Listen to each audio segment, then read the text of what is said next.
para alim, para ulama, para kiai, sedaya takmir masjid, napa jenenge? Masjid Agung Sleman, Dr. Wahidin Sudirohusodo yang saya hormati,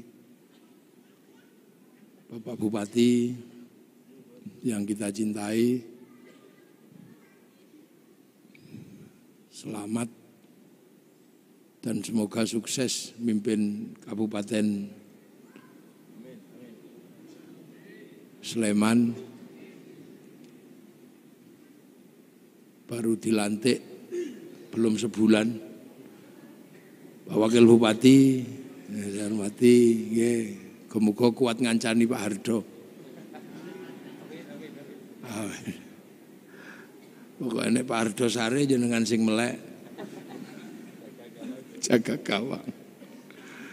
Beserta Ibu Bupati, Ibu Wakil Bupati yang saya hormati, Pak Kapolres juga baru, Pak Polres Tabes, Pak Nopo nih, Pak Dandim, saya hormati. DPR dan seluruh jajaran Forkompimda, Kandepak yang saya hormati, semuanya, ini sing nerbang yang saya hormati, langsung terbang. Para hadirin wal hadirat yang berbahagia, alhamdulillah, ini peringatan Nuzulul Quran. Jadi istilahnya itu peringatan turunnya Al-Quran. Turun itu pengertiannya dari dulu ya, dari atas ke bawah. Jadi itu turun, jadi Quran itu turun. Nah, istilah Nuzulul Quran itu ya lebih mendekati kebenaran, karena turun. Angka terendah itu satu. Nah, 2 lebih tinggi dari 1 kecuali juara kelas. Kalau juara kelas 1 lebih tinggi dari 2. Tapi kalau tangga 2 lebih tinggi dari 1. Nah, Quran itu posisi awalnya itu memang tinggi. Karena posisi awal Al-Quran itu di langit ke-7.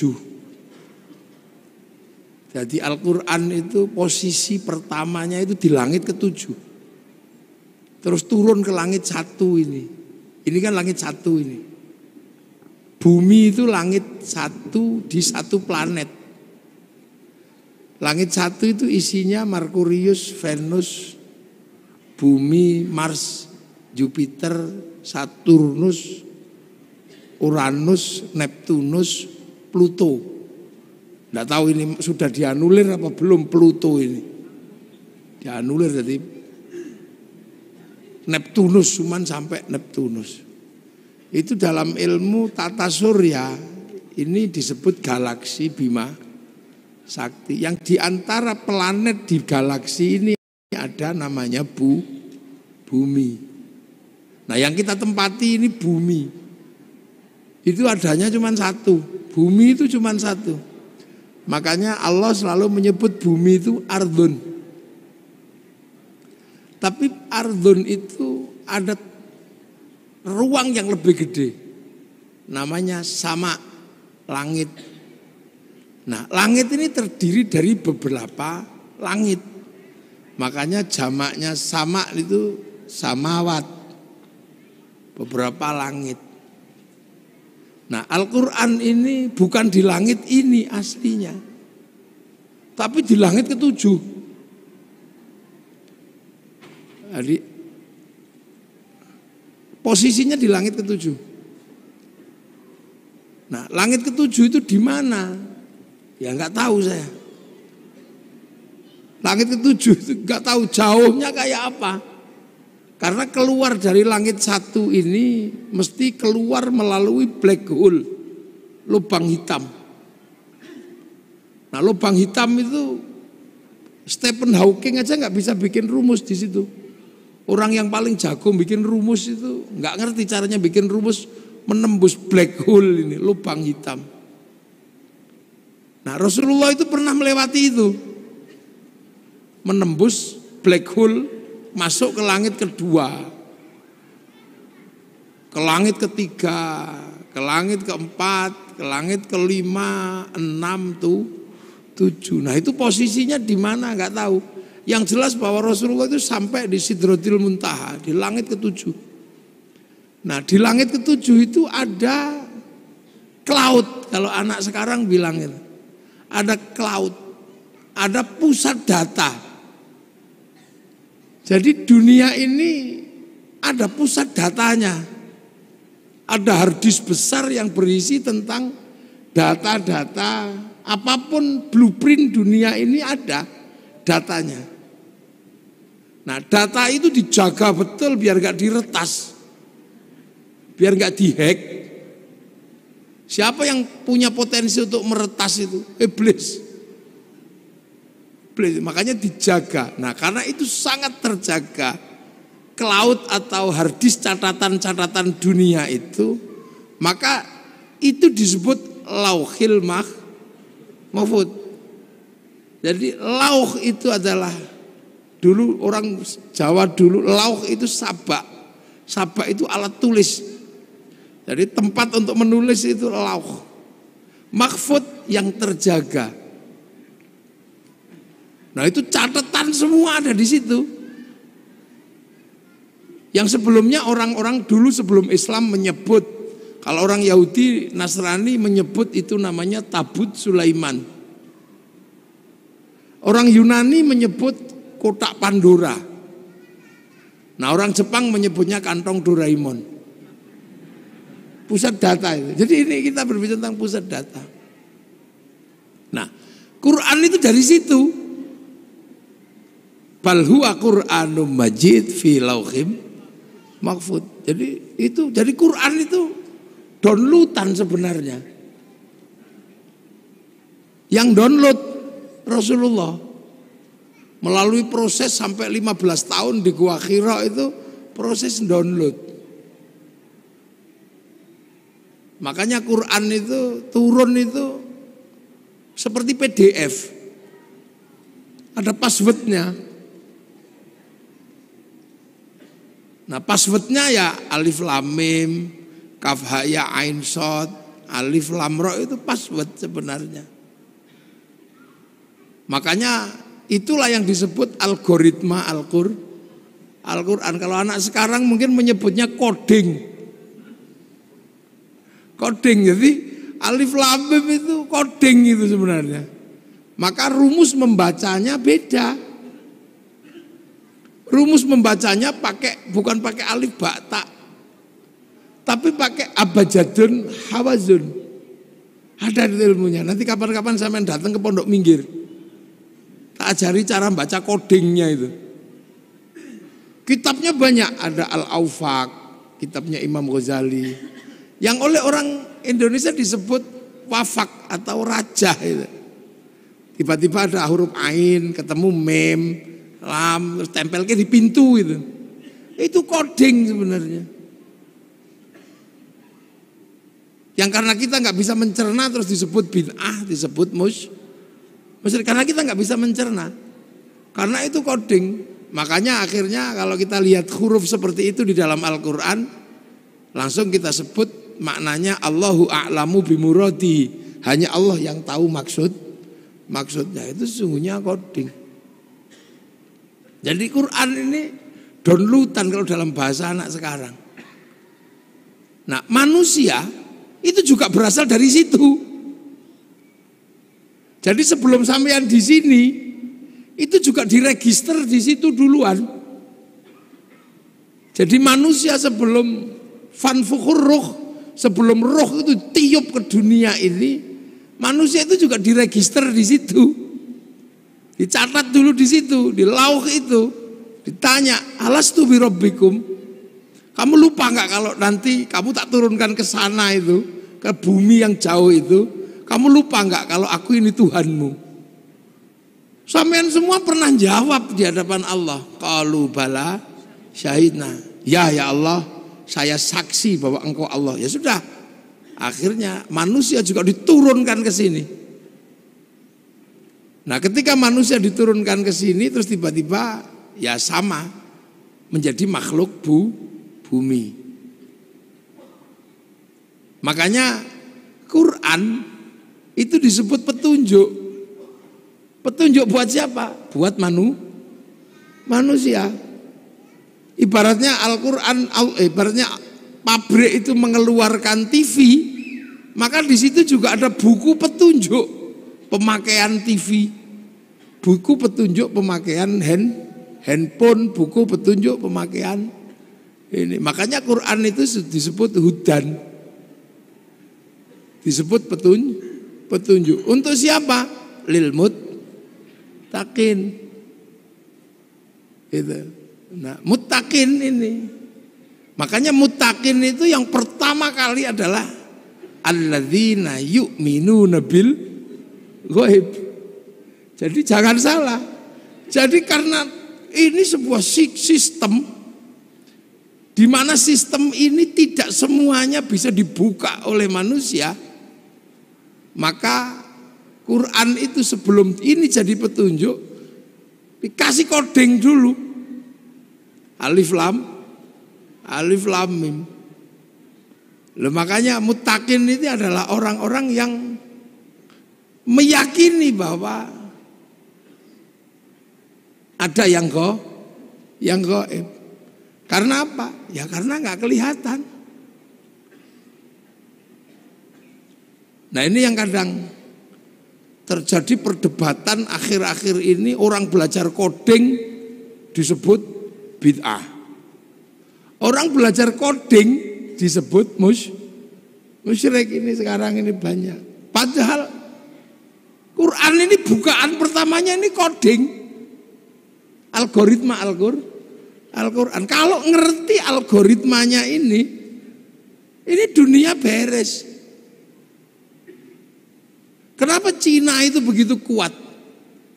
Karena dia mengerti algoritma digital domain internasional. Kenapa Amerika ini kuat? Karena dia menguasai coding algoritma digital. Dengan coding algoritma digital dia bisa ngambil uang dari seluruh dunia. Sampean bayar sekarang. Itu duit semua. Bayar. Makanya dilawan sama Cina pakai codingnya Cina. Sehingga Cina berani ngelawan Amazon pakai Alibaba. Itu pertarungan pertamanya mana? Di codingnya. Bukan di Amazon sama Alibaba. Kalau Amazon sama Alibaba itu sistemnya, di dalamnya ada namanya algoritma dan coding. Kalau coding dan algoritmanya tidak dikuasai, nggak bisa ngelawan. Bagaimana bisa ngelawan Facebook pakai QQ-ren? Bagaimana bisa ngelawan WhatsApp pakai WeChat? Karena menguasai codingnya. Jangan dikira. Makanya logam dunia pun pakai coding. Sampai kalau pernah belajar kimia itu kan codingnya ada. Oksigen pakai coding. Maka orang kalau ngerti coding oksigen, dia bisa produksi oksigen. Samator kenapa kuat? Dia punya coding H2O-nya. Dia bisa bikin. Nah, sampean nggak bisa bikin, ya keluar kentutnya doang. Loh, ini coding, ini ilmu kekinian. Handphone itu bisa menghubungkan sini Amerika pakai coding. Satu coding algoritma, yang kedua coding logam. Ketika emas dipertemukan dengan ini Ana codingnya kabeh di sini nih. Makanya ora perlu kabel. Makanya laki-laki yang menguasai coding tentang perempuan bisa I love you tanpa harus berkata-kata. Loh iya. Makanya orang dulu kalau mencari coding itu puasa. Cinta perempuan kalau ditolak, cari codingnya. 3 hari 3 malam itu. Apakah pakai coding innahu min Sulaiman wa innahu bismillahirrahmanirrahim, atau pakai coding sun amat kaji hajiku jaran go. Yang kan gitu. Ini kita ini yang sekarang jarang sekali dibahas. Kenapa ya sampean selalu marah-marah itu? Yahudi dia menguasai codingnya. Mempertemukan coding api dan coding air. Menjadi mesin. Kita taunya cuman pakai motor ngwes gitu. Tapi kok bisa besi ketemu dengan platina, besi ketemu dengan pertamak, ketemu dengan pertalet. Nah, saya nggak bakas itunya, ngapain bakas itunya? Itu bukan saya nggak begitu. Itu nggak itu loh. Tuh. Jadi jangan dikira. Ini yang kadang hari ini kenapa kemudian kita ini terlambat. Al-Quran kita selalu baca sebagai print out. Maka ketika Al-Quran kita selalu baca sebagai print outnya, ya isinya hukum-hukum petunjuk pemakaian. Tapi petunjuk pemakaian TV, kenapa TV bisa menyala? Itu ada codingnya di situ. Bagaimana gambar yang tidak kelihatan bisa diterima oleh TV yang lain? Itu coding. Logamnya masuk coding. Yang kebetulan ahli logam dunia itu adalah Nabi Daud. Punya kitab namanya Zabur. Nah, kitab Zabur dan Nabi Daud itu masih dipegang oleh orang Yahudi. Makanya Yahudi yang menguasai coding logam dunia, dan hari ini dunia dikendalikan oleh logam. Maka wajar saja kalau Yahudi yang menguasai sistem teknologi dunia. Lu jangan dikira sampean ini coding semua di sini nih. Kok bisa besi so ngirim gambar gitu. Lah itu. Jadi sampean jangan dikira Facebook ketika dia menguasai codingnya, dia punya uang 200 triliun setiap bulan dari Asia Tenggara. Ayo. Judi online. Ngeslot itu. Itu yang pertama kali dilakukan bikin coding dan algoritma. Bukan bagaimana cara ngambil uang secara manual, pakai coding. Makanya ketika sampean mau dapat uang dari bank, ya pakai coding. Passwordnya harus pas. Pakai coding orang ya duitnya gak keluar, walaupun ATM-nya diproduksi sama oleh bank yang sama. Lah ini. Jadi kita ini sebenarnya ada satu titik ini. Manusia ini, kalau dokter menyelesaikan manusia, itu pakai coding semua. Darah itu kodenya apa? Bukan kok kemudian DARAH, enggak. Seluruh partikel dalam tubuh manusia itu pakai angka, pakai coding. Kan gitu. Jadi kalau misalnya contoh Pak Hardo ini jadi bupati, proses jadi bupati dan bupati itu berbeda. Karena begitu jadi bupati, Pak Hardo dan Pak Wakil ini ketemunya bukan dengan bupati lagi, tapi ketemunya Sleman dalam angka. Ketemunya coding-coding semua itu. Tentara yang bagian nembak itu apa itu namanya?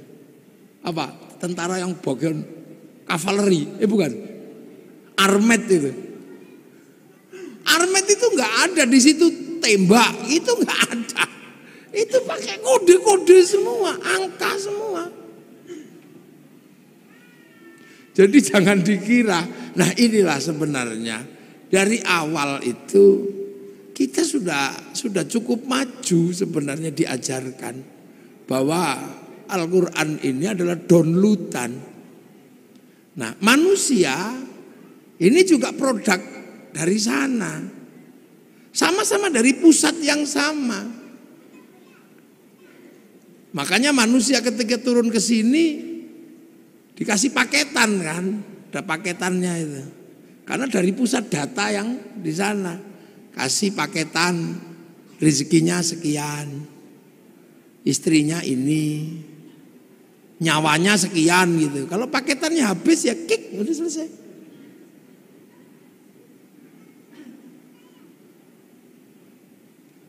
Gitu. Makanya pertama kali Quran itu Iqra. Bismi Rabbika. Memperkenalkan sesuatu yang ada di luar manusia sebagai pemilik semesta. Jadi pemilik semesta. Ismu Rabbika. Kamu baca atas nama Tuhanmu. Tuhan siapa? Belum. Ismu Rabbika itu siapa? Belum. Masih berbicara tentang Rob, bahwa ada penguasa semesta dan kamu ada di semesta itu. Alladzi kholaq, yang bikin kamu. Karena waktu itu manusia nggak ngerti. Taunya bahwa manusia itu ya hadir dengan sendirinya. Apalagi di Arab kan yang waktu itu ya taunya yang bikin manusia itu ya lantaran patung. Tapi yang bikin ya tetap bapaknya kan gitu. Kalau nggak dibikin ya nggak keluar. Gitu. Dia nggak ngerti bahwa ada semesta Tuhan itu nggak ngerti. Makanya manusia pertama kali diajarkan kamu harus tahu bahwa ada realitas universal, realitas mutlak kalau di luar realitas parsial seperti kamu. Kamu ini realitas parsial seperti realitas sapi, realitas ini. Tapi di balik itu semua ada yang mutlak. Nah itulah penguasa goib, pemilik goib itu. Yang kamu lihat karena kamu gak kelihatan, atau yang kamu nanti akan lihat tapi hari ini belum kelihatan. Akhirat itu goib karena kamu belum nyampe sana. Nanti kamu akan sampai. Sederhana itu aja, ya sudah kamu bawa ada yang bikin. Yang kebetulan Rasulullah di Mekah. Karena orang Mekah waktu itu sudah nggak ngerti bahwa dunia dan seisinya itu ada pemiliknya. Karena Mekah itu lama ditinggal Nabi. Nabi terakhir di Mekah itu Nabi Ismail. Setelah Nabi Ismail pindah ke Filistin, orang Mekah nggak ngerti Nabi. Wis belas orang ngerti Nabi wong Mekah itu. Makanya disebut fatrah. Jadi nggak ngerti karena sudah lama ditinggal Nabi. Orang Sleman karena nggak pernah ditinggal kiai, ya tahu kiai. Makanya ketika kiai datang ya bupati aja nyambut. Karena Sleman tahu kiai. Karena nggak pernah kosong semenjak Islam datang ke sini, Sleman ini selalu terjaga, sehingga selalu ada kiainya. Maka generasi kesekian pun masih tahu kiai, gitu. Masih tahu ulama. Di Irian yang tidak pernah diajarkan tentang kiai, jangan pernah membayangkan mereka kenal kiai. Makanya kalau kiai datang ke sana nggak usah minta disambut, orang sana nggak ngerti karena nggak pernah ada kiai. Sering saya contohkan, mungkin kalau saya di sini orang tahu kiai, saya di Irian dikira tim pemburu babi, ya nggak usah marah, ya nggak usah emosi. Makanya Rasulullah itu ketika harus berbicara tentang Rob itu penuh kesabaran di Mekah itu, karena orang Mekah nggak ngerti. Makanya Rasul gak suka marah-marah. Kamu hancurkan. Enggak. Yang tahu Rasulullah itu Rasul itu di Mekah waktu itu cuman Allah. Nggak ada yang ngerti. Beda kalau Rasul lahir di Filistin. Filistin itu secara teologi, secara sosiologi, secara antropologi masih ketunggon. Apa ketunggon itu? Masih ditungguin Nabi. Jadi orang tahu Nabi kalau di sana. Kalau di sana nggak ngerti. Kalau Nabi lahir di Palestina gitu, enteng. Aku Nabi. Oh ya, kamu Nabi. Nah orang lahir di Mekah, aku Nabi. Makanya orang Mekah nggak ngerti Nabi. Makanya saksinya hanya Allah. Wa kafa billahi syahida. Hanya Allah saksinya. Sudah gitu pelajaran Tuhan itu repot bagi orang Arab waktu itu, sulit. Tuhannya Tuhannya kelihatan, patung diajarkan kepada Allah yang tidak kelihatan. Robnya banyak, diajarkan Rob satu, Tuhan satu, susah. Kalau beribadah susah lagi suruh wudhu. Wudhu itu susah bagi orang Arab karena pakai air. Air itu bukan budaya Arab. Karena di Arab nggak ada air, diminum aja susah kok suruh wudhu. Apalagi suruh jinabat, tambah susah lagi. Kalau seandainya budaya air itu di Indonesia gampang. Makanya kalau sesuai budaya Arab mestinya toharo itu hanya sampai di tayamum, di debu. Jadi Islam itu bukan Arab sentris karena pelajaran dasarnya sangat berbeda dengan budaya Arab. Jadi Islam itu sangat berbeda yang diajarkan Rasul dengan budaya Arab. Orang Arab nggak ada air, diajari pakai air. Sudah tahu makanan itu susah. Tiba-tiba disuruh sedekah, disuruh zakat. Orang Arab itu cari makan susah, harus berburu. Makanya orang Arab itu kalau berburu, saudaranya harus banyak. Kalau berdagang, kafilahnya harus banyak. Kafilah yang saudaranya nggak banyak, diajar sama kafilah yang mayoritas mate. Makanya orang Arab itu saudaranya harus banyak. Makanya tradisi orang Arab itu seneng ngitung saudara. Saudara bin ini. Untuk apa? Membangun komunitas. Karena sistem survive-nya orang Arab adalah komunal. Nek kekuatannya sedikit kalah sama suku dikit kalah. Begitu berebut air gitu, saudaranya cuma 5, ditabrak yang saudaranya 20, hilang. Sementara cari air di tempat lain susah. Ada pohon satu tiba-tiba berteduh di situ enak itu. Kedatangan suku yang lebih besar ditabrak habis. Makanya mereka harus punya suku yang besar. Makanya orang Arab itu punya tradisi ngitung saudara. Ibn. Al. Lah orang Jawa ya nggak terlalu ngitung. Dipecat sama saudaranya yang ini hidup di sebelah situ hidup. Makanya orang sini itu kampungnya banyak. Karena apa? Hidup dimanapun bisa. Di lereng Merapi ya hidup, di pojok minggir ya hidup. Di mana aja hidup orang Jawa itu. Hidup sendiri itu hidup. Berdua gitu sama istrinya. Hidup di mana? Hidup cari air nggak susah, cari makanan nggak susah. Di Arab nggak bisa. Begitu ada sumber makanan yang berebut di situ banyaknya luar biasa. Makanya orang Arab harus punya saudara banyak. Makanya sampai di sini pun kalau keturunan Arab selalu ibn gitu.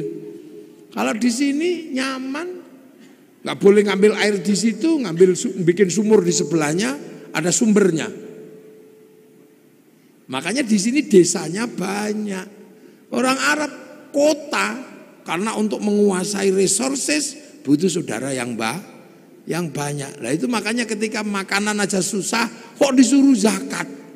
Repot bagi orang sana, apalagi suruh puasa. Sudah tahu panas kayak gitu, suruh puasa. Wah repot katanya. ajaran ini Tuhan ini merepotkan. Loh, puasa itu bagi orang Arab ketika musim panas susahnya luar biasa. Orang sini puasa lari ke tepi sungai nyemplung beres. Berteduh di bawah pohon pisang sambil sinsot enak. Makanya orang sini itu puasanya itu nggak khusyuk karena sumber makanannya banyak. Orang Arab kalau puasa khusyuk karena keluar rumah lihat padang pasir. Siapa pengen makan padang pasir? Makanya orang sini kamu daripada keluar rumah lihat jambu, lihat apa, daripada itu mending tidur. Makanya dalil yang paling terkenal di Indonesia itu naumuso imin ibadatun. Jadi tidur itu adalah bagian dari ibadah. Karena potensi gak khusyuk ketika keluar rumah itu tinggi. Nah itulah makanya orang sini kalau bulan puasa lebih banyak tidur. Nah, akhirnya susah nyarinya karena tidur. Daripada susah-susah nyari dimerconi. Makanya bagi orang Indonesia mercon itu sesungguhnya adalah bagian dari proses puasa yang punya sistem kultural yang seperti Indonesia. Maka Pak Kapolres, mercon jangan terlalu dilarang.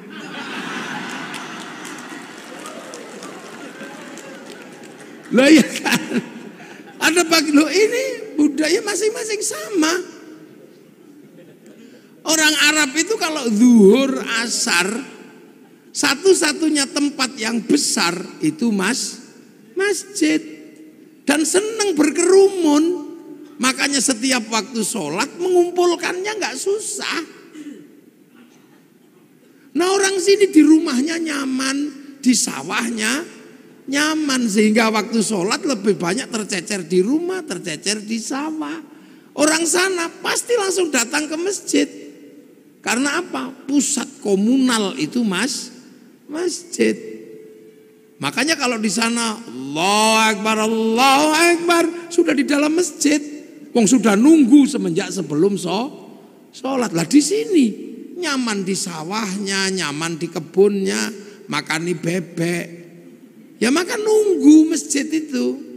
Sambil nunggu Robana, ya Robana. Sambil nunggu. Karena nyaman di tempatnya masing-masing. Speakernya harus tinggi biar denger. Nanti datang satu malah rokokan depan masjid. Ya yang sabar. Makanya ada pujian tombo ati. Wong wis pegel nambah niatine dhewe rata-rata.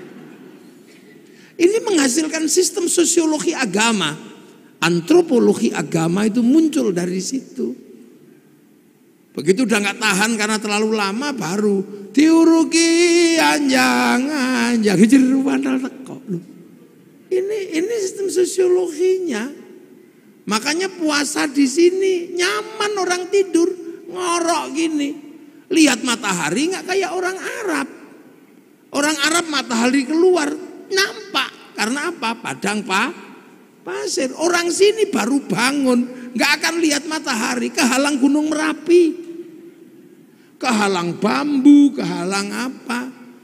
Makanya biar nggak kebablasan, ada tarhim, imsak, siap-siap, hati-hati kebablasan. Terlalu malam nyenyak tidur dibangunkan pakai tok sahur. Nyaman orang sini tidurnya. Sahur ora sahur sak karepmu. Loh. Jadi proses di sana ini berbeda. Makanya ketika ajaran itu masuk susah. Apalagi haji. Haji itu bagi orang Arab itu masalah. Kalau nggak saking kuatnya ajaran keyakinan. Apa? Tawaf. Satu kalau musim panas, yang kedua syahwat. Orang Arab itu kalau lihat kaki, tangan dan muka, wah itu syahwatnya luar biasa. Sementara kalau tawaf, ini muka harus dibuka. Betapa kita bisa melihat orang-orang yang indah di sana. Sementara pada saat yang sama, yang laki-laki disuruh pakai baju, nggak boleh dijahit. Coba kalau mau ndablekan tinggal wes gitu aja. Ini sosiologi agama. Makanya Islam itu ja'a ghoriban wa sayaudu ghoriban, asing dan akan pergi dengan asing. Loh makanya Islam itu pertama ya wa kafa billahi syahida Muhammadur Rasulullahnya Allah yang tahu. Sampai kemudian orang Arab ada yang bisa menerima. Nah itu yang disebut walladzina ma'ahu, orang yang bersama Rasulullah, para sahabat. Makanya sahabat itu ya orang Arab. Karena Islam itu turun di Arab. Sahabat ya Abu Bakar, Umar, Utsman. Gak ada sahabat namanya Joni gitu. Atau Hardo, itu gak ada. Ya gak Danang, Edi. Ya nggak ada. Wong itu baru terjadi proses di sana. Sampai akhirnya orang-orang yang mengikuti Rasul ini bentrok sama yang tidak mau. Makanya ada konsep asyidda'u alal kufar, marah sama yang kafir yang nolak. Sampai akhirnya rekonsiliasi. Yang kafir masuk Islam. Sudah, wong ora ngerti kok ya enggak apa-apa. Abu Sufyan, abu-abu yang lain itu masya. Islam dalam Al-Quran terdokumentasi ruhama ubainahum tarahum ruka'an sujada yabtaguna fadlan minallah wa ridwanan simahum fi wujuhi min atharis sujud. Jadi tidak ada yang lain, hanya Allah. Sampai akhirnya Islam itu keluar dari jazirah Arab. Nah itu digambarkan dalam Al-Quran ayat terusannya. Dzalika mathaluhum fit Taurat wa mathaluhum fil Injil kazar'in. Islam itu digambarkan di Taurat dan di Injil seperti tanaman. Lah makanya kemudian ada yang nanam. Yang rukun Islam tadi itu rukun Islam ditanam. Nah ada yang berangkat nanam ke Eropa, Tariq bin Ziyad. Ada yang berangkat nanam ke Cina, Sa'ad bin Abi Waqqas. Ada yang berangkat nanam ke Afrika, sahabat Salman, sahabat Bilal. Nah, ketemulah dengan dunia yang berbeda, manusia yang berbeda, budaya yang berbeda. Terus ada yang ditanam ke Indonesia. Lah makanya ketika ditanam ke sini, wong konsepnya kazar'in seperti tanaman, maka orang Jawa ketika menerima Islam, konsep yang dipakai adalah apa? Lir ilir tandure wusu milir. Jadi zar'in itu tanduran. Maka orang Jawa menyebut tandur. Jadi aja dikira itu tembang ngarang, itu enggak. Kazar'in seperti tanaman. Mulane wong Jawa menyebutnya tandur. Lir ilir tandure wusu milir. Aja krucak-krucik to, Kang. Ya. Jadi tandur. Nah, itu ditandur di semua tempat. Yang tadinya wudhu, di sini nggak ada masalah. Karena apa? Di sini banyak air. Itu sholat nggak ada masalah di sini. Karena orang sini wis dari pelajaran dasar, Tuhan itu juga nggak kelihatan. Tan kenoki noyongo ngopo laisa kamitslihi syai'un. Suruh puasa, ya seneng orang sini, apalagi orang sini hobine poso. Karena dulu orang sini mengenal istilah upawasa. Upawasa itu nggak makan, nggak minum, nggak menyentuh perempuan. Persiapan muksa. Makanya bahasa Islam syahrul Ramadan kok nggak makan, nggak minum, nggak menyentuh perempuan seperti upawasa, maka syahrul siam disebut bulan puasa karena ditanam di sini. Sholat ya ditanam di sini, sembahyang Allah tanam sini pengiran. Saya ini mestinya syaikhun ustadzun, tanam sini tadi kiai. Ya kudu trimo jejeran karo kebo Kiai Slamet, tombak Kiai Pleret, musola langgar Allah pangeran, malah ono sing ngarani sing ngecat Lombok. Ya itu biasa. Sampai hari ini sing teko dhisik Honda, ya walaupun RE King ya tetap disebut Honda. Karena yang datang pertama Aqua, maka Ades pun ya rela disebut Aqua. Nasional disebut Sanyo. Seluruh pembalut ya Softek. Ya ini namanya sosiokultur. Jadi jangan dikira agama itu tidak. Karena dipakai manusia punya budaya, punya pengetahuan.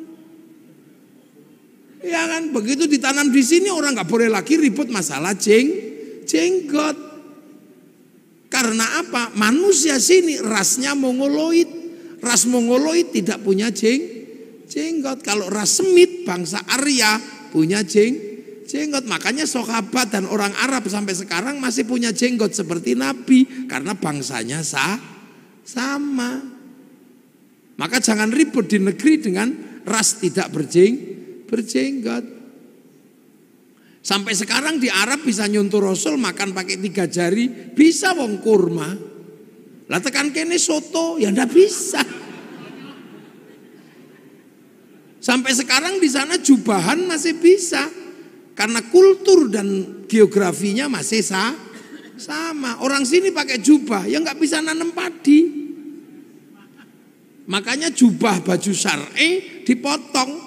Potongan baju syar'i namanya syar'un. Orang sini nggak punya huruf ain, punyanya monggo botongo, maka syar'un jadi sarung, saruan jadi sarungan. Maka orang sini nggak perlu ribut masalah katok cingkrang karena fleksibel. Sampai nek pengen cingkrang lintingen sing rodok dhuwur. Nek pengen medun plotrokno beres. Makanya sarung itu adalah titik kompromi antar isbal. Lho mangakno enakan di sarungan karo kathok. Nek kathok ra iso medun, ra iso munggal. Nek sarung iki plotrokno iso cincik sampai pas dengkul ya iso. Lho, ini titik-titik kompromi. Lho jangan dikira. Makanya ketika Quran dibaca di sana ya masih bisa. Zaman sahabat ya masih bisa baca Quran, wong muridnya Nabi. Tabiin ketika yang jauh dari Arab nggak bisa baca Quran, yang lungkek-lungkek kayak cacing itu nggak bisa. Makanya terus tahun 65 Hijriah Quran itu dikasih titik-titik. Itu anyar itu. Nun ada 1 titik di atas, ba ada di bawah, tak 2. Itu zaman Abul Aswad Ad-Du'ali tahun 65 Hijriah. Disebar lagi bangsanya beda, titik-titik gak cukup, dikarokati fathah kasroh dhamma. Itu yang kasih namanya Syekh Khalil bin Ahmad Al-Farahidi tahun 150 Hijriah. 100 berapa? 140-an lah setelah Nabi meninggal. Dibaca orang yang berbeda suku lagi, gak bisa, lidahnya beda. Orang Jawa alhamdu ya alkamdu, nggak punya hak, punyanya Hono Coroko. Robbil alamin, robbil ngalamin. Wudu, wulu. Mardiyah, marliyah. Salam takzim, salam taklim. Itu ada wadduha, keluarnya wadduhai. Itu mereka. Lekanui, ya ada. Sekarang ini bangsa Sundonan alladzina, alladzina. Lah ini kan harus ditemukan jalan keluarnya. Penelitian tahun 200-an Hijriah. Namanya Abu Ubay Qasim bin Salam, hasil penelitiannya dibukukan dalam ilmu At-Tajwid fi Qiraatil Quran. Loh, jadi ojo sampean bayangno, Islam itu di sana sampai ke sini nih butuh perjuangan karena ketemu bangsa yang berbeda. Ditanam di tempat yang berbeda. Prinsipnya cuma satu, tumbuh enggak tanaman ini. Akhraja syat'ahu fa'azarahu fastagladhu fastawa ala suqih yu'jibu zurra' aliyaghidhu bimul kufar. Tanaman ini tumbuh enggak? Sampai kemudian ketika dibawa ke pasar ini menjadi mendominasi apa enggak? Dominan atau tidak di pasar agama ini? Makanya pakai bahasa suk. Nah hari ini ketika Islam ini ditanam di sini tumbuh, berkembang, dan di pasar internasional kita paling banyak. Mau haji paling banyak orang Indonesia. Berbicara sholat paling banyak orang Indonesia. Orang hafal Quran orang Indonesia. Setiap kiroah juaranya dari Indonesia. Masjid paling banyak Indonesia. Jadi ketika berbicara konsep agama Islam dan pertumbuhannya, yang ditanam di Eropa macet. Yang ditanam di Afrika ya segitu-gitu aja.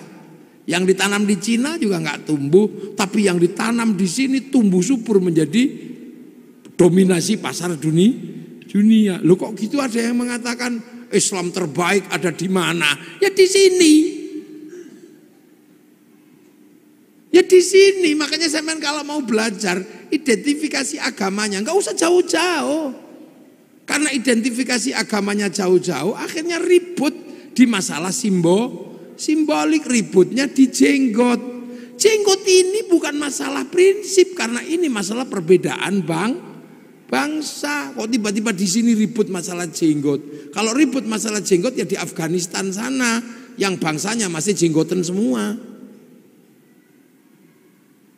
Tiba-tiba di sini kok ribut masalah pujian. Tiba-tiba di sini ribut masalah gedek-gedek di zikir. Ya orang sana bahasa Arab paham, meskipun diem begini ngerti caranya zikir. Kalau orang sini nggak bunyi, simbah-simbah itu loh nggak bisa ngerungokno zikir apa, main ketop-ketop ngendak.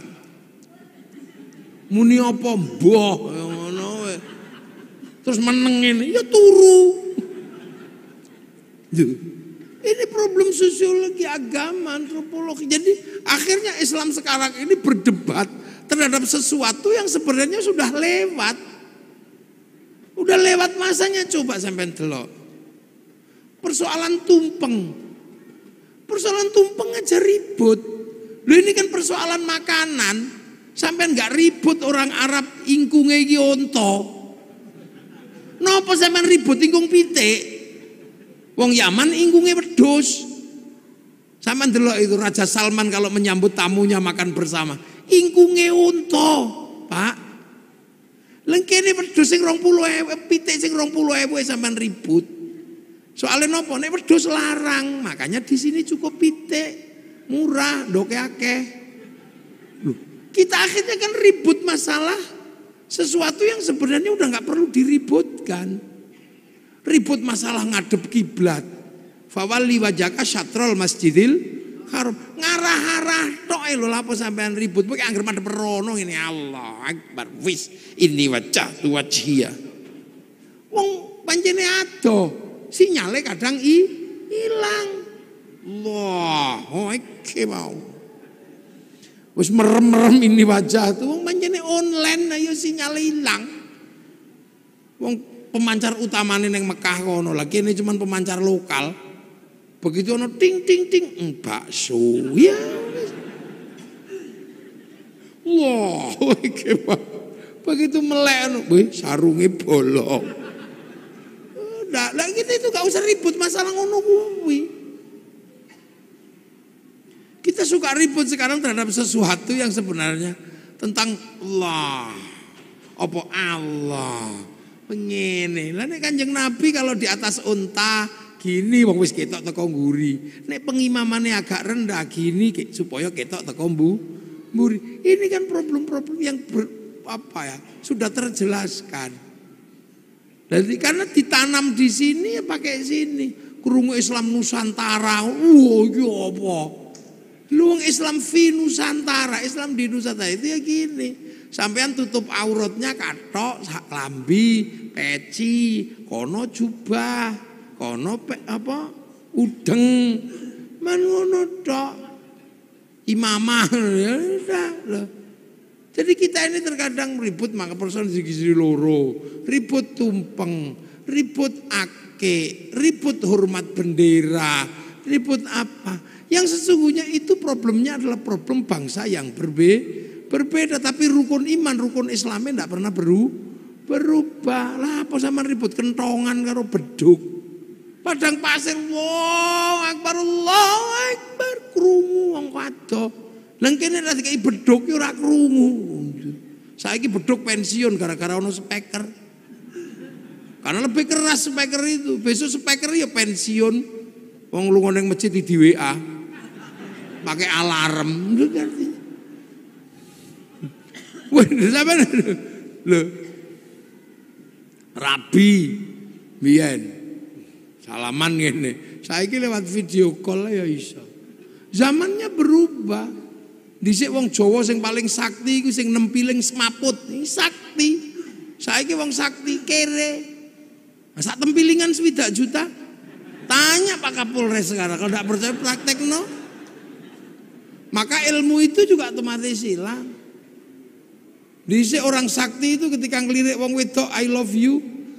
Poso, 7 dino, 7 bengi. Saiki lho urung poso, kelewatan Avanza, wis I love you. Cinta tumbuh bersama Avanza. Jadi loh, ini problem-problem yang berubah. Sampeyan arep meksa ndelok TVRI flora dan fauna, pengen terus kucing Afrika. Ini sudah berubah. Saiki neng kene sampean buka apa ono.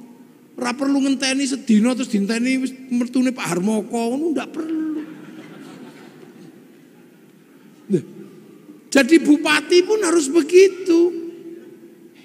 Kita ini bangsa. Makanya sekarang Sleman lagi masalah sepak bola itu. Lah ya, Pak Bupati harus tahu sepak bola ini rasa ngoyo. Sepak bola itu punya bangsa yang berbeda. Wong Eropa ini gede-gede dhuwur-dhuwur. Lapangane podo, aturane sama. Lah wong kene cilik-cilik nglawan Eropa, ya ora bakal menang. Lah nggih. Akhirnya agar imbang naturalisasi. Loh, basket, ya nggak usah kita ngejar terlalu terhadap basket. Menang karo NBA, ya mokal. Wong kono 2 meter seprapat, nah kene mung 170. Kene mencolot nggak yo kena udel. Ya coba. Ya maka Sleman ini yang menggalakkan olahraga yang mungkin. Bentek, mungkin. Lu sekarang sepak bola itu kalau nggak naturalisasi, ya mesti kalah. Wong-wong cilik peli ngono gini kalah. Itu olahraga internasional, standarnya sama, aturannya sama, manusianya berbeda. Ayo kondi, on menang. Tinju kok musuh Mike Tyson ya disamplok ya pingsan dewe. Maka kayak Cina ketika mau memenangkan sepak bola, yang dipikir pertama kali cuma satu, cari orang 20, laki perempuan, yang tingginya 170, dinikahno, anake 2 meter. Loh itu cara pertama. Jepang juga sama, mempersiapkan generasi yang tinggi. Lah nek naturalisasi, ya entek dhuwitmu nggo bayar. Wis golek wong Sleman sing dhuwur-dhuwur nikahno. Persiapan membentuk kader sepak bola. Ngono. Kader basket. Nggih, kula sing mau idhoh nggih. Lho ini, makanya Thailand itu sadar diri. Begitu yang digalakkan olahraga ya sepak takraw itu karena bisa dia. Loh. Jadi seluruhnya ini menyesuaikan. Pabrik mobil, pabriknya sama. Ketika dikirim ke Eropa ya setirnya kiwo, kirim rene tengen. Loh, iya itu sudah lama. Terus neng kene kono sepion, kene sepion. Sana sepion adalah untuk melihat belakang, sini sepion untuk takon. Sepi rayon, sepi. Jadi sampean jangan bayangkan.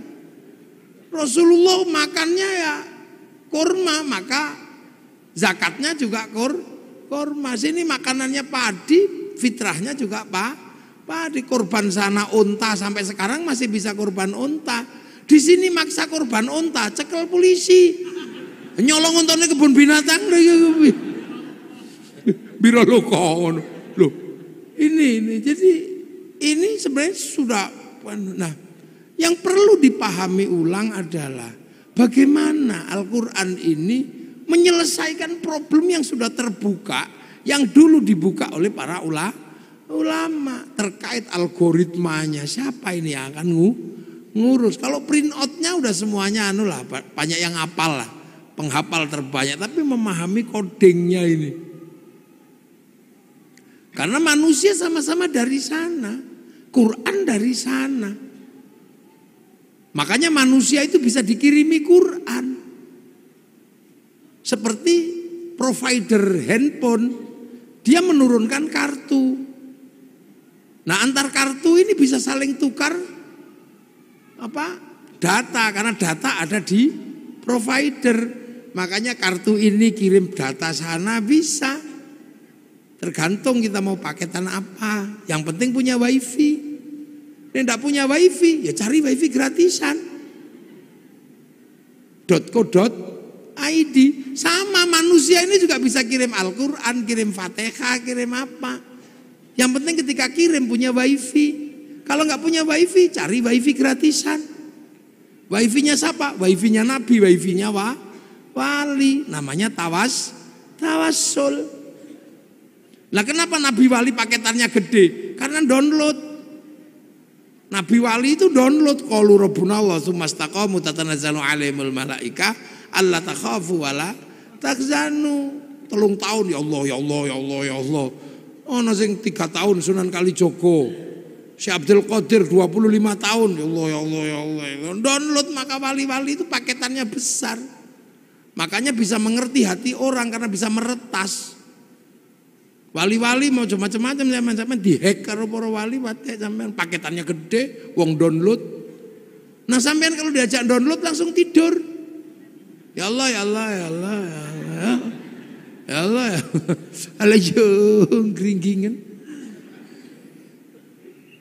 Loh ini kita ngomongin Al-Qur'an. Makanya Al-Qur'an ini sesungguhnya adalah bukan sesuatu yang hanya semata-mata bisa dibaca dengan irama.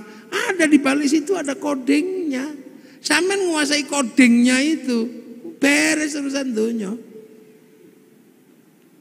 Sampean rande duit ngerti codingnya, sudah tulis aja, ditempel aja di pintu tol, tok gitu.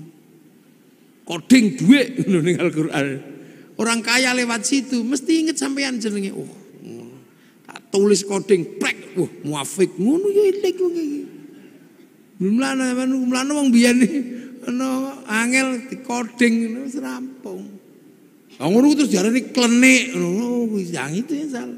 Padahal zalikal kitabul la raiba fi, pertama niku hudal lil muttaqin alladzina yu'minuna bil ghaib. Nah saiki angger krungu ghaib ngono gudiken. Lupa dah Al-Quran itu. Ya kudu pertama kali ya kok. Gaib. Makanya ada orang belajar ilmu hizib, ilmu mahabbah, ilmu apa. Itu karena apa? Bahwa jangan sampai gaib itu menjadi pemikiran tok. Tapi dia harus menjadi experience of religion. Pengalaman keagamaan. Makanya ono sing sampai jerokno zikir gede, ya Allah, ya Allah, ya Allah, ya Allah, ya Allah. Ya Allah. Gitu. Nah, untuk itu semua sampean harus ngerti donya niki ana sing duwe. Sapa? Rob, pangeran. Nah, ismu Rabbika iku sapa ae, sapa apa jenenge pangeranmu. Makanya Quran pertama kali Fatihah. Fatihah itu bunyi pertama apa? Bismillahirrahmanirrahim. Sebut asmane Gusti Allah. Nah, ismu Rabb iku sapa ae? Ya 99 iku walillahil asmaul husna fad'uhu biya. Makanya ada orang yang seumur hidupnya cuma nyebut-nyebut tok. Ya Allah, ya Allah, ya Allah, ya Allah, ya Allah, ya Allah, ya Allah. Loh, perintah pertama sebut asma Allah. Sebut. Ndas wong ra iso muni diajari apa? Gede-gede, ya Allah, ya Allah, ya Allah, ya Allah. Tangan enggak bisa bunyi cekeli tasbih, bokong enggak bisa bunyi suruh duduk. Kaki nggak bisa bunyi suruh sila, supaya semua bisa menyebut asma Allah. Dok subhanallah, pecak telek masya Allah, ngelunggui udut iya Allah. Ini kan pelajaran dasar, sebut asma Allah. Makanya kalau ada orang gedek-gedek, oh coba lokno, kan itu mengajari kepalanya agar bisa mengenal Allah. Nek ana wong nyekel tasbih, oh coba lokno karena mengajari tangan menyebut asma Allah. Nek ana wong sila, coba nesoni, itu kaki sedang diajari menyebut asma Allah. Nah nanti kalau semua asma ini sudah kamu sebut, hatimu akan tumbuh, nyumber itu apa? Nyumber itu akan keluar apa? Ar-Rahman, kamu akan tahu semesta Tuhan bahwa Allah itu penuh belas kasihan. Ar-Rahman kang welas asing dalam dunia lan akhirat. Jadi sesuatu di dunia dan di akhirat itu dapat rahmatnya Allah. Makanya sampean nggak usah marah sama orang. Cina, ini lo Cina itu neng donya berarti oleh welas asih Gusti Allah. Makanya orang Islam itu bisa berhubungan sama Cina dengan inten. Kapan? Ya ketika sholat. Orang sholat pasti berhubungan sama Cina secara inten. Kenapa? Karena sholat itu nutup aurat. Tutup aurat itu kain. Kain itu urusannya pabrik kain. Nah pabrik kain itu sing duwe Cina, mula aja ngamukan karo Cina ne lunga udah. Loh, ini dunia ini nggak ada yang berdiri sendiri. Ngaji malam hari ini Jepangnya ra teko, mike teko. Sampean wudu, itu urusannya sama air, tapi air diurus sama pipa sanyo. Pipa sanyo diurus Mas Pion. Sampean ra entuk ngamuk pabrik. Lunga haji pesawat dae wong Yahudi mati sampean nglangi. Loh makanya Ar-Rahman ini meletakkan manusia hidup penuh kasih sayang karena apa? Saling melengkapi. Itu kurikulum dasar menjadi manusia yang integrated. Makanya kiai-kiai nek kokon maca Fatihah bismillah ilang, emoh. Karena sampai kehilangan bismillah, dia akan kehilangan kurikulum dasar menyebut asma Allah. Mulane wong nek maca Fatihah kok bismillah ilang, dia nggak punya kurikulum dasar menyebut Allah. Begitu ra duwe kurikulum dasar menyebut Allah, ya kaku. Makanya wong nek maca Fatihah bismillah ilang, keras. Dikit-dikit marah. Jadi nah ini di sini ini sebenarnya adalah pembelajaran dasar. Nah hal-hal seperti ini kadang tidak disampaikan. Karena apa? Ini butuh konsekuensi logis. Konsekuensinya apa? Harus ada laboratorium Al-Quran misalnya. Depak Sleman harus membuat laboratorium untuk belajar coding Al-Quran itu. Depak harus tanggung jawab. Kalau Depak tanggung jawab ya bupati harus biayai.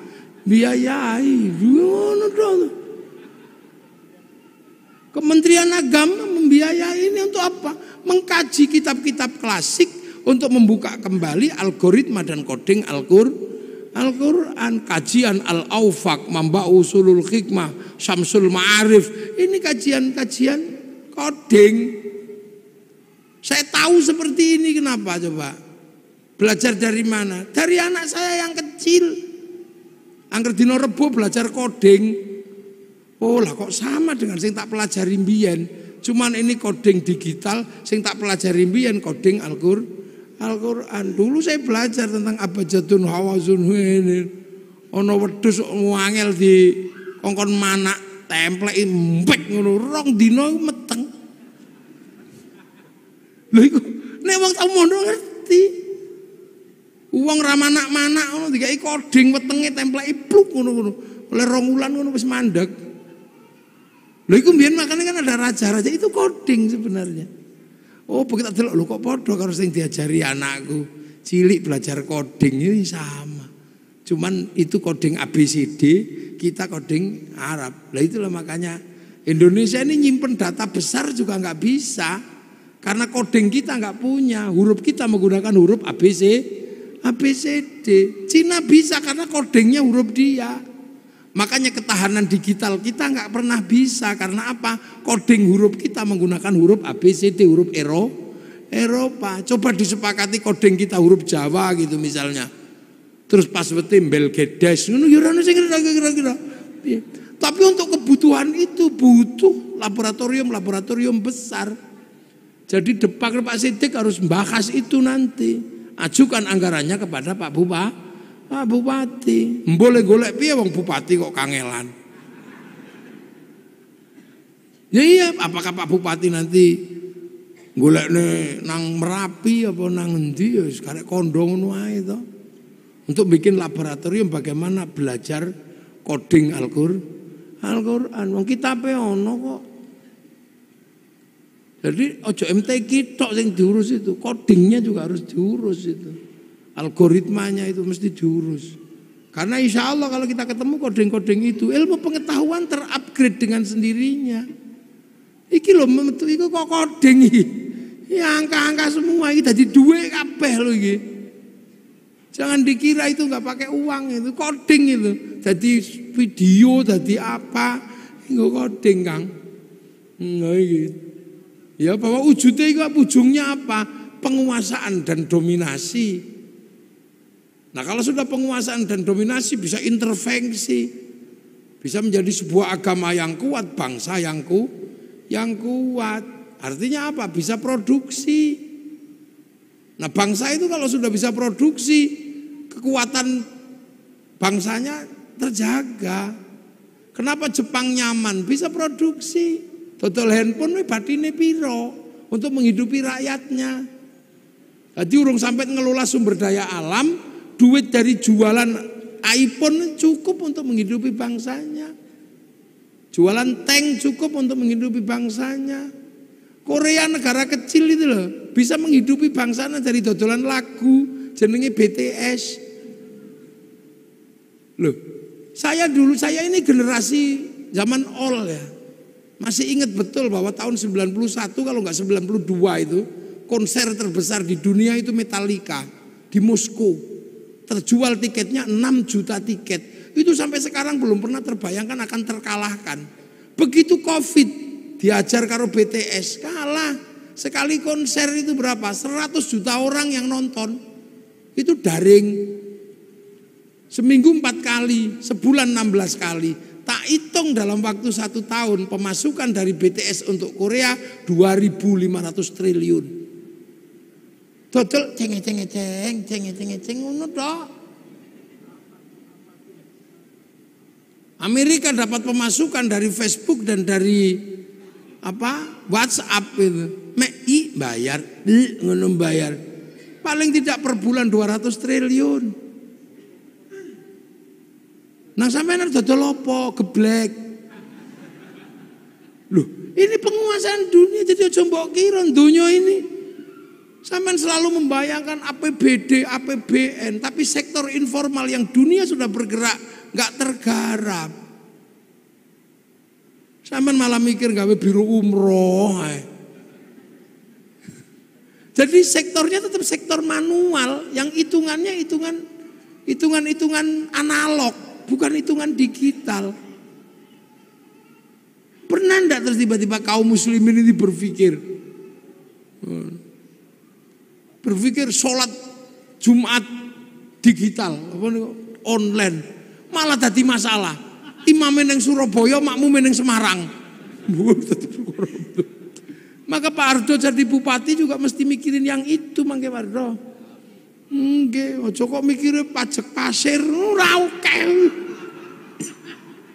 Anak Sleman yang pinter-pinter kumpulin semua. Wong Sleman ini gudangnya wong pinter. Kampus UGM, UPN, UIKIP jadiin satu IAIN, wis ngono mbakaso. Mungkin enggak bertarung di dunia digital, pakai coding ngopo iso. Loh, ini penguasaan itu. Sampai ojo bayangno. Makanya negara-negara yang bangkrut itu negara apa? Ya enggak bisa ngerespon. Coba saiki meng dodol BTS ceng ngono setahun sakmono. Ya itu sistem. Gojek iso ngalahno blubet yang armadane triliunan nganggo koding laptop loro tok. Sampeyan bayangno Bukalapak bisa mengalahkan di bursa ngalahno gudang garam sama jarum itu. Memang Bukalapak butuh laptop loro. Nah Al-Quran itu punya koding-koding seperti ini. Ayo kapan Sleman gawe laboratorium? Apa dikilen ning Pemkap apa dikilen ning pondok ra apa-apa. Lumayan aku oleh. Nah nang gawe ning Pemkap ya enggak apa-apa, cuman kan pembiayaannya terlalu gede. Karena kalau di Pemkap itu sing biayai bupati, jadi mesti hitungannya wah rada gede. Nah ning pondok kan gratisan. Tapi memang harus ada laboratorium itu. Hitung nanti kita bisa kita uji dengan teknologi digital antar frekuensi itu apa sih? Apa ini antar frekuensi? Kita buka itu fikulubi marodun itu apa kodingnya? Nanti kalau kodingnya ketemu alat ini untuk menghilangkan orang sakit hati. Orang yang aromaterapi yang mampu menghilangkan sakit hati. Ini berarti agama ini sebenarnya sesuatu yang sangat luas dan masa depan. Makanya hari ini hampir seluruhnya teknologi ini kan teknologi langit. Yang dulu pernah dijalankan oleh Rasulullah lewat Isra Mi'raj. Nah ini penting untuk dikaji secara bersama-sama. Dan inilah sebenarnya harapan besar bahwa Al-Quran pada suatu saat akan mencetak orang-orang masa depan. Jadi Islam itu nanti punya orang masa depan yang mampu memecah kode-kode dunia. Neng itu kapan terjadi, tapi pasti terjadi. Karena akan muncul orang itu. Siapa? Ya orang yang bisa memecah kodengnya langit dan bumi. Karena itu nanti ada orang itu ada nanti. Ini saya kira tumbuh kapan? Karena orang itu sudah disebut di dalam Al-Quran. Bahwa nanti pada suatu saat akan ada orang yang mampu memecah kodeng-kodeng dunia ini. Jadi dalam penciptaan langit dan bumi akan dipecahkan rumusnya oleh ulul albab. Inna fi khalqis samawati wal ardi wa ikhtilafil laili wan nahari la ayatil li ulil albab. Jadi ada nanti itu orang namanya ini pemecah kodeng. Siapa? Alladzina yadhkurunallaha qiyaman wa qu'udan wa 'ala junubihim wa yatafakkaruna fi khalqis samawati wal ard. Orang yang berpikir secara maksimal, berdiri mikir, duduk mikir, terlentang mikir. Artinya enggak linier, enggak mikir sambil duduk tok. Dia enggak linier terhadap isi dunia, dibongkar semua. Duduk mikir, terlentang mikir, berdiri mikir. Sampai nanti hasilnya ensiklopedik. Rabbana ma khalaqta hadza batila. Ya Allah, enggak ada yang sia-sia. Subhanaka faqina adzabannar. Minta perlindungan dari api neraka.